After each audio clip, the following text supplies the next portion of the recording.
उसने तुर्की से पाकिस्तान की तरफ डंकी लगाई। 1-2 दिन बाद हमारा भी यही हाल हो। आपने पाकिस्तानी सफारतखाने से रब्ता करने की कोशिश नहीं की? जी बिल्कुल नहीं, उस वक्त सफारतखाने बंद थे कोरोना की वजह से। तो चलिए और उससे पूछते हैं।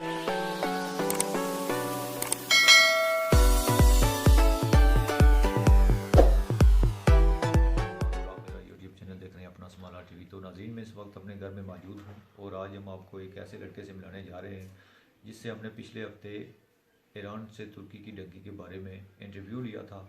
तो आज हम आपको उससे जो वापसी का सफ़र था उसके बारे में हम पूछेंगे। तो चलिए और चलते हैं और उससे वापसी की डंकी के बारे में।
जी बिस्मिल्लाहिर्रहमानिर्रहीम। मैं हूं आपका होस्ट असद कुमार और आप मेरा यूट्यूब चैनल देख रहे हैं अपना समाला टीवी। तो नाज़रीन, मैं इस वक्त अपने ही गांव में मौजूद हूं।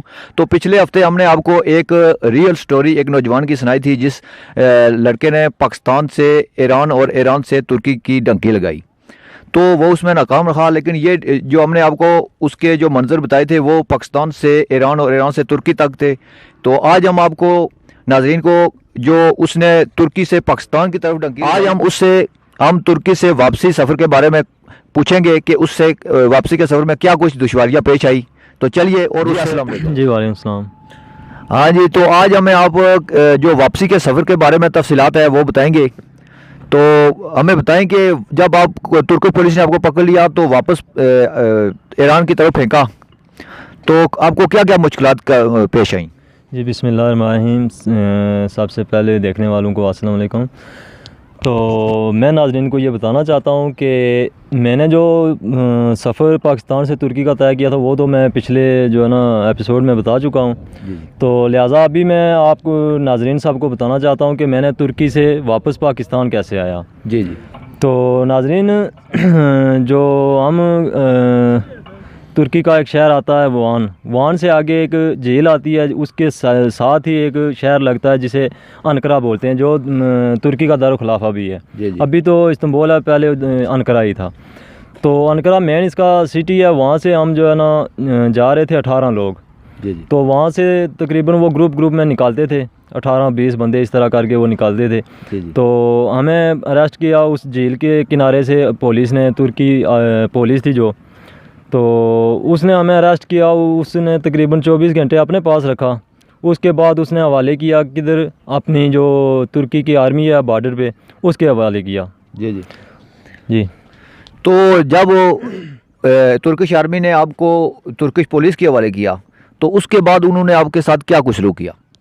जी, जो तुर्की की पुलिस है उसने तो अच्छा ही बर्ताव किया कि हमें 24 घंटे अपने पास रखा और हमें खाना भी दिया, पानी भी दिया। लेकिन जब उसने हवाले किया बॉर्डर पे अपनी आर्मी के, जी जी। तो आर्मी वहाँ देखने को हमें जो मिला ना कि कई लोग थे उनके नाखून निकाले गए, जी जी। कहीं के मसल में सराख किए गए, कहीं की टांगें तोड़ी गई, कहीं के सर फोड़े गए। तो जो आर्मी थी वहाँ की उसने तो बहुत ही बुरा बर्ताव किया। कई जो हमारे साथ थे वो तो मसलन पाकिस्तान तक जब आए तो इसी तरह ज़ख्मी हालत में, उनके जो कपड़े थे वो सारे खून से भरे हुए थे। तो किसी का हाथ नहीं था, किसी की उंगली नहीं थी, किसी का पाँव नहीं था साथ। इतना बुरा सलूक किया उन्होंने हमारे साथ। अच्छा, तो उसके बाद फिर तुर्किश आर्मी ने आपको किस साइड फेंका? ईरान के बॉर्डर की तरफ? जी जी बिल्कुल। तुर्की आर्मी ने जो है ना हमें पकड़ के ईरान वाली साइड पे धकेला। जी। तो हमने एक रात में जो है सफ़र तय किया, किधर पहुँचे, ईरान के अंदर। जी। जब वहाँ हम इंटर हुए तो वहाँ की जो लोग थे वो मोहल्ले के, वो एक मोहल्ला लगता था बॉर्डर के साथ, वहाँ के लोग आ गए। उन्होंने हमें जो है ना अपनी गिरफ्त में ले लिया।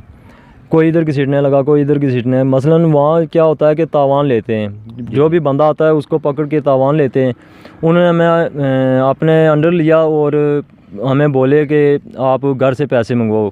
हर बंदे को बोला कि आप 3 लाख मंगवाओ, 2 लाख मंगवाओ, मसलन जिस तरह। इतनी देर में तकरीबन कुछ 2-4 घंटे ही गुजरे। इसके बाद हमारे एजेंट के बंदे वहाँ आके पहुँच गए। फिर उन्होंने हमें वसूल किया। वो हमें लेके आ गए खुई पे। खुई का शहर है, आखिरी बॉर्डर के पास है ईरान का, वो बॉर्डर है उसके साथ सारा।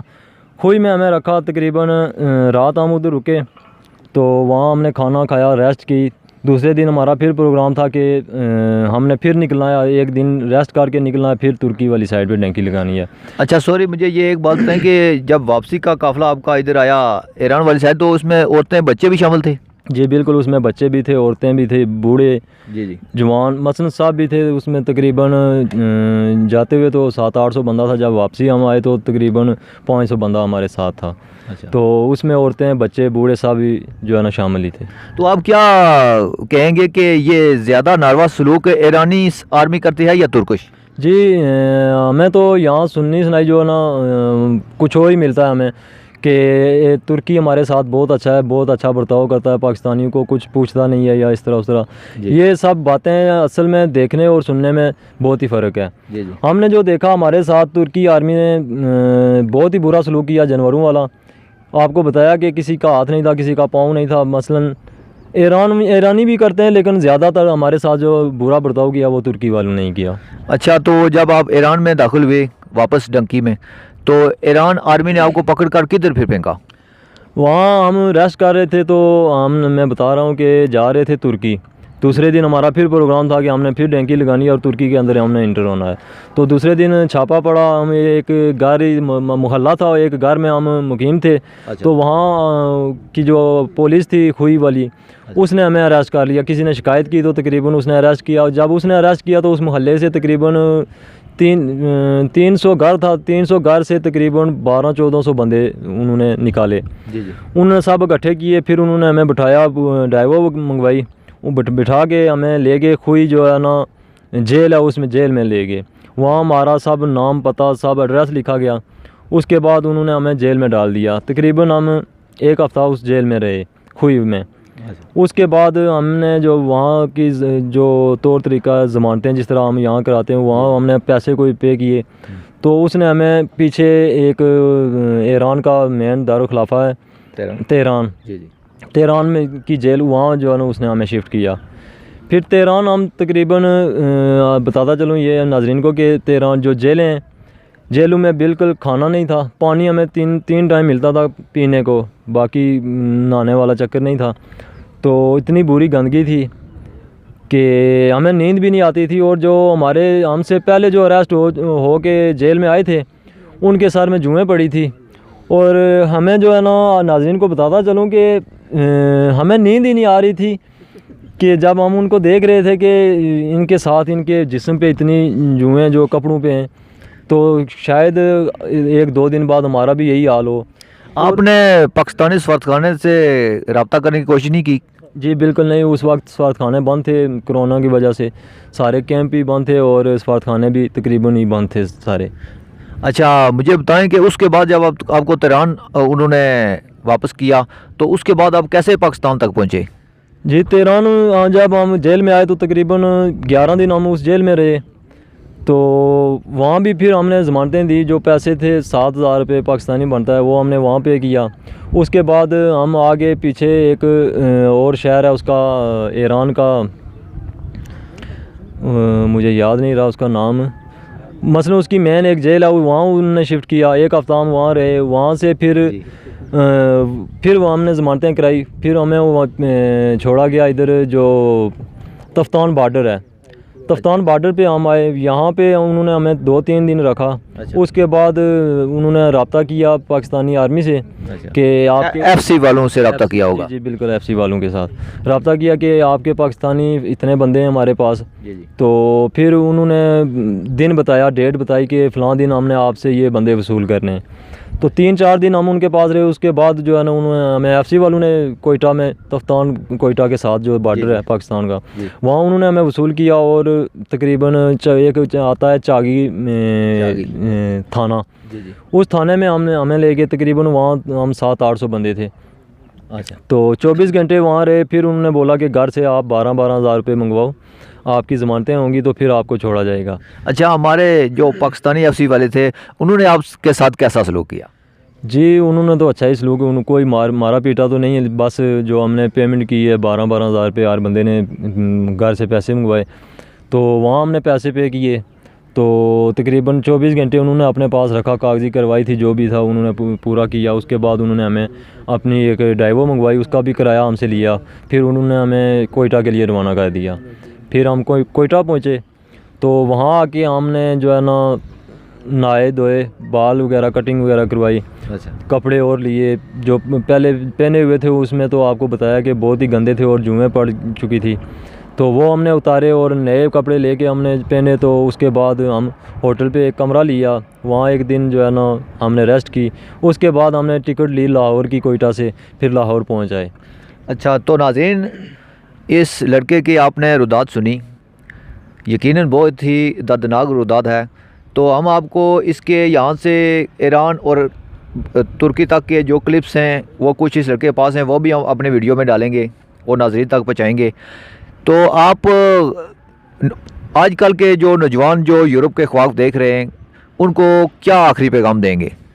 मेरा उनके लिए पैगाम यही है कि मैं भी जब गया था तो बहुत ही जो है ना मेरे दोस्तों ने मुझे मशवरे दिए कि ये है वो है, लेकिन देखने और सुनने में तो फ़र्क है। मैं जब गया जाने में इतनी मुश्किल नहीं है, ज़्यादा मुश्किल है वापसी पे। जाने वाली डंकी वो भी मुश्किल है, आप आसान तो नहीं कह सकते, लेकिन उससे ज़्यादा ख़तरनाक और दर्दनाक है जो वापसी का सफ़र है। क्योंकि हम 24 दिन में घर पहुँचे। 24 दिन नाज़रीन को बताता चलूँ कि 24 दिन के अंदर हमें तकरीबन 2 बार खाना मिला है। बाकी 24 दिन के 24 दिन में टोटल 2 बार खाना मिला। जी बिल्कुल। मसलन जो भी जेल थी, तेहरान थी या खुई थी, जो जेलें हमने काटी, हफ्ता रहे, किसी में 10 दिन रहे, किसी में 11 दिन रहे, तो हमें वहाँ खाना नहीं मिला। तकरीबन 24 दिन में मैं बता रहा हूँ कि सिर्फ 2 बार ही हमें खाना मिला है। नहीं, आप आजकल के नौजवानों को जिनका कुछ ज़्यादा ही ट्रेंड यूरोप की तरफ है, उनको क्या पैगाम देंगे कि क्या वो ये डंके लगाएं या फिर लीगल तरीके से जाएं? नहीं, अगर किसी के पास इतना सरमाया है तो वो बेहतर यही है कि लीगल तरीके से जाए। तो जो हमारी तरह जाना चाहते हैं उनको मैं बताना चाहता हूँ, अभी तो वो सीधे सीधे फायर ही कर रहे हैं। कई लाशें आपने देखते हैं मीडिया पे, सोशल मीडिया पे कि फ़लाँ इतने जगह पे इतने बंदे मार गए। तो उनके लिए पैगाम यही है, यहाँ अपना मुल्क है, अपना जो भी है, थोड़ा है ज़्यादा है। हम तरस गए थे खाने को, 24 दिन भूखे रहे, तो हम कोयटा आके हमने जो है ना पेट भर के खाना खाया, हम खाने को तरस गए थे। तो उनके लिए मेरा मशवरा तो यही है कि थोड़ा है ज़्यादा अपना मुल्क ही है। तो इससे बेहतर यही है कि आप यहाँ बादशाहों की तरह रहें, ना कि वहाँ आप जाके किसी और की गुलामी करें।